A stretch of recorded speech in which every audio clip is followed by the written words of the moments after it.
साहब अम्बेडकर ने कहा था, हम प्रथम और अंत्य भारतीय हैं। जब देश हितों की बात होगी, महिला हितों की बात होगी, महिला सम्मान की बात होगी, हर हम कीमत चुका देंगे। सरकार के मंत्री ने क्या कहा कि हमने इतने पैसे दिए, एहसान किया क्या, खैरात दी क्या आपने कोई? खत्म कर रहा हूं। श्री चंद्रशेखर प्लीज। धन्यवाद सभापति महोदय, आपने मुझे वित्तीय विधेयक पर बोलने का मौका दिया।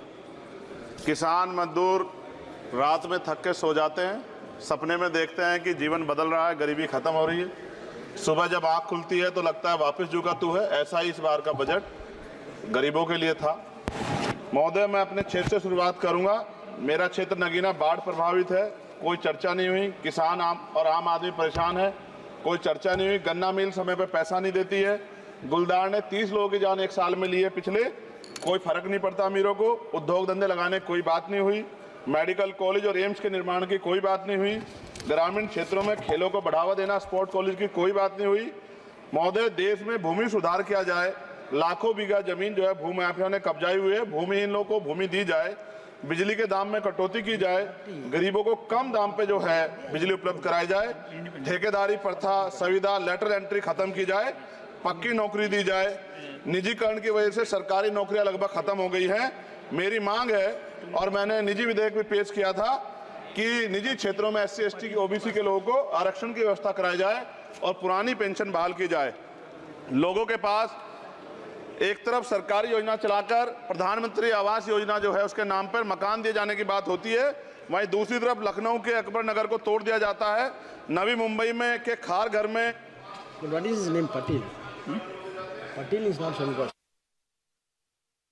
No, this is the caste. उसकी जा He is a casteman, Chandrasekhar. No, this Patil. Mike नहीं है सर, बंद कर रहे हो sir? Independent. This is independent. आ गया। धन्यवाद। हमारे लोग सर आर्थिक रूप से बड़े कमजोर हैं और 2 अप्रैल 2018 के मुकदमों के लिए कई बार सरकार से बात हुई, वापस नहीं हुई। उनको वापस कराया जाए। भीमा को वकीलों को बहुत पैसे लगते हैं सर। भीमा कोरे गांव में 3000 लोगों पर मुकदमे हुए थे महाराष्ट्र में, वो वापस नहीं हुए। पुणे में दीक्षा भूमि जो हमारा गौरव है, उसका वहाँ पार्किंग बना के उसको अपमानित किया जा रहा है, इसको बंद कराया जाए। पेट्रोल पंप के जो डीलर्स मार्जिन है वो 2017 से नहीं बढ़ा सर, इसका असर ग्राहकों पे पड़ता है। इसका असर जो है पेट्रोल पंप के नेटवर्क सुचारू रूप से चलाने पे पड़ता है। डीजल मार्जिन की बढ़ोतरी ना होने से हजारों कर्मचारी, लाखों कर्मचारी जो वहाँ काम करते हैं उनके जीवन पर असर पड़ रहा है। सहारा का में 10 करोड़ जमाकर्ता का लाखों करोड़ों रुपए जमा है। कंपनी बंद हो जाने के कारण 10 लाख से ज्यादा एजेंट बेरोजगार हो रहे हैं, नौकरी कहीं है नहीं। भुगतान ना होने के कारण जमाकर्ताओं के द्वारा एजेंट पर जबरदस्ती भुगतान कराने का दबाव बनाया जा रहा है, जिसके कारण 5000 से ज्यादा एजेंटों ने आत्महत्या कर ली है। सभापति महोदय, उत्तर प्रदेश देश का सबसे बड़ा सूबा है, उसको इस बजट में कुछ नहीं मिला और बहुत सारे मेंबर, 80 के लगभग हम मेंबर जो है उत्तर प्रदेश जीत के आए, ना के बराबर मिला। यूपी में 25 करोड़ से ज्यादा आबादी है उत्तर प्रदेश के अंदर, 5 किलो राशन सरकार दे रही है, लेकिन जीवन जीने के लिए काफी नहीं है। और भी बुनियादी सुविधाओं की जरूरत पड़ती है। अगर इज्जत की जिंदगी चाहिए, उसके लिए सरकार के पास कोई उपाय नहीं है।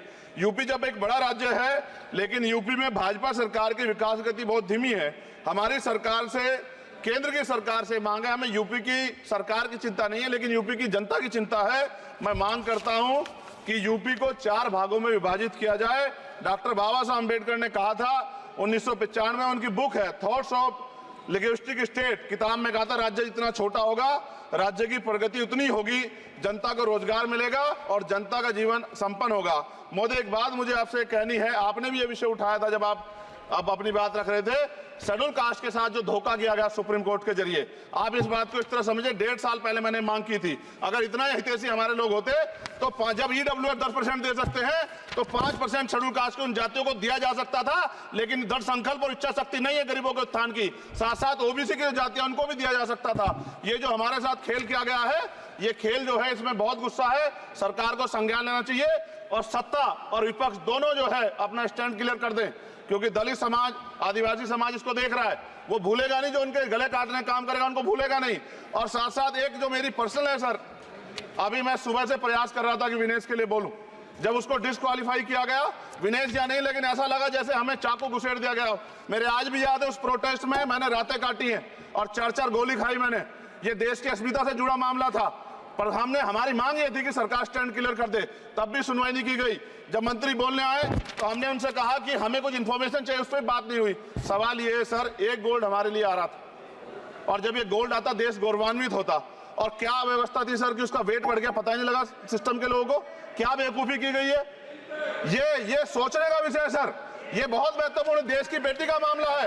ये हरियाणा की बेटी नहीं है सर, वो एक जात की बेटी नहीं है, वो हमारी बहन है, देश की बेटी है। और आपने क्या किया हरियाणा के साथ? आपने हरियाणा का बजट कम किया, जबकि सबसे ज्यादा मेडल हरियाणा लेके आता है। ये गलत है सर, ये धोखा है।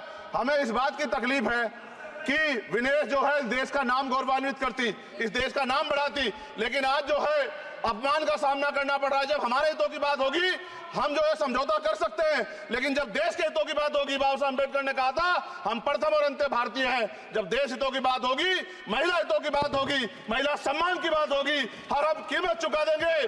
सरकार के मंत्री ने क्या कहा कि हमने इतने पैसे दिए, एहसान किया क्या?